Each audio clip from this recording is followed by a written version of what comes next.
Voilà un exercice simple que tu peux faire pour aider une autre personne à se détendre. Cet exercice, c'est suivre la respiration de l'autre. Tu peux le faire avec un enfant, tu peux le faire avec quelqu'un qui est malade, ou quelqu'un qui est stressé. Alors je vais t'expliquer le principe de l'exercice. La personne à qui on va faire cet exercice, on lui propose de se mettre dans une position confortable, allongée, assise. La personne ferme les yeux et au départ, on va simplement observer le mouvement de sa respiration.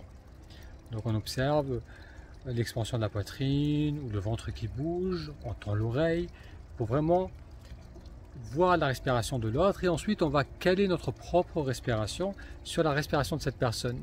Donc on inspire en même temps qu'elle, on expire en même temps qu'elle et une fois qu'on est bien connecté au flot de la respiration de ces personnes, on va avec l'expiration, on va faire un bruit pour que la personne entende bien qu'on est connecté à son souffle.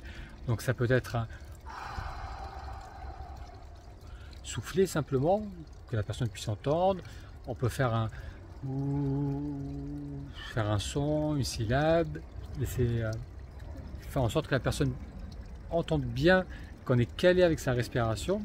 La personne n'a rien à faire, elle n'a pas besoin de respirer plus profondément ou de changer sa respiration. C'est à nous d'observer et de nous caler, d'accompagner sa respiration et avec l'expiration faire un son pour que la personne puisse bien l'entendre.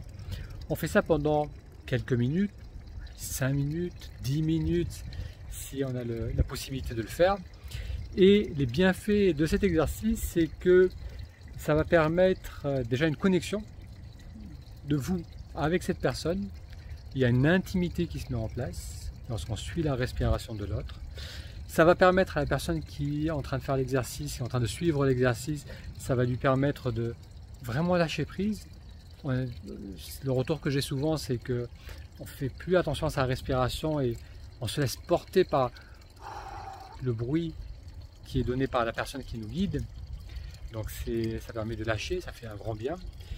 Et ça, c'est un exercice que je fais souvent lorsque je fais les séances découvertes, c'est pendant la partie guidée.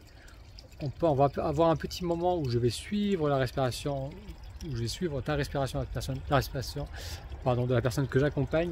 Je vais suivre sa respiration et ça va me permettre de créer cette première connexion.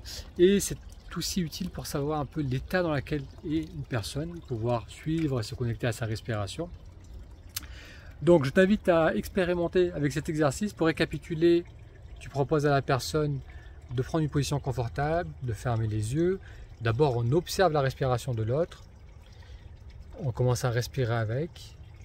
Et ensuite, on va faire un son où on va expirer d'une manière plus prononcée pour que la personne puisse entendre qu'on est bien calé avec sa propre expiration, avec son propre souffle. Et on va faire ça quelques temps. C'est un exercice simple à faire qui est bénéfique pour soi et pour la personne qu'on suit. Alors un autre point intéressant aussi un retour que j'ai lorsqu'on expérimente cet exercice ou que quelqu'un anime cet exercice, c'est que parfois c'est plus facile de suivre la respiration d'une autre personne que sa propre respiration. Donc ça, c'est un des retours que j'ai, c'est-à-dire que on me dit quand moi j'expire, j'ai du mal à rester connecté à mon expiration, les pensées elles viennent, mais lorsque vous faites ça avec une autre personne, c'est plus facile de rester connecté au mouvement de la respiration. Donc automatiquement on est aussi connecté à sa propre expiration et ça peut être un moyen intéressant aussi de développer cette attention à la respiration, cette attention au souffle. Pour en savoir plus sur les séances découvertes et pour faire ensemble cet exercice, entre autres, il vous suffit d'aller sur le lien taméditation.com. Je répète, taméditation.com. Testez cet exercice. Faites-moi part ensuite, si vous le souhaitez, dans la zone commentaire, comment ça s'est passé. Et je vous dis à très bientôt pour un prochain épisode. Prenez bien soin de vous et de vos proches.